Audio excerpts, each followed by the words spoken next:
ఇప్పుడు భారతదేశంలో వివాహం అనేది ఒక కాంట్రవర్షియల్గా వివాదాస్పదమైనటువంటి మ్యాటర్గా మారింది.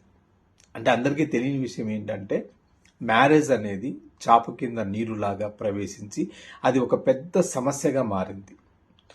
చాలామంది కుటుంబాలు డైవర్స్ అనే పేరు మీదనో 498 లేదా ఎంసీనో మెయింటెనెన్స్ కేసో డీవీసీ కేసుల మీద కోర్టుల చుట్టూ తిరుగుతున్నారు.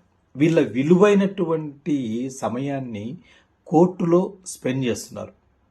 ముఖ్యంగా యువతులు, వాళ్ళు 25 ఏళ్ళు దాటినటువంటి వాళ్ళు, 25 సంవత్సరాల నుంచి 50 సంవత్సరాల లోపు ఉన్నటువంటి వాళ్ళు.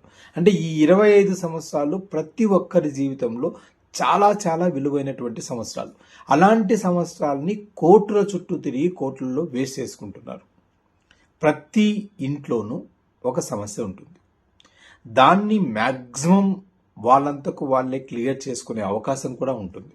ఈ మధ్య కాలంలో ఫైనాన్షియల్ ఇండిపెండెన్సీ, తర్వాత ఈగో, ఒకరికి ఒకరికి మధ్య ఉన్నటువంటి ego, lack of understanding between wife and husband, వీటి వల్ల అనేక సమస్యలు ఎదురవుతున్నాయి. ఓకే, బాగానే ఉంది.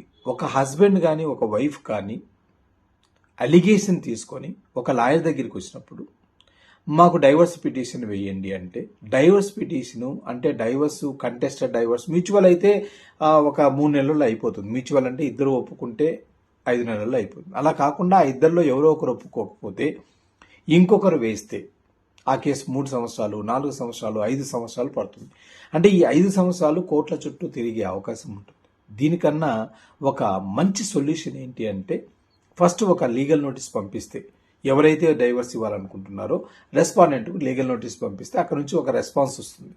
దాన్ని బట్టి ఇద్దరికి మధ్య అనుకూలమైనటువంటి అంశాలు ఏవైతే ఉన్నాయో ఆ అంశాల ద్వారా, మీడియేషన్ ద్వారా ఈజీగా మ్యూచువల్కి వస్తారు. ఈజీగా అది క్లియర్ అవుతుంది. లీగల్ నోటీస్ ద్వారా క్లియర్ అయ్యేటటువంటి దాన్ని కోర్టుల చుట్టూ తిరగడం వేస్ట్.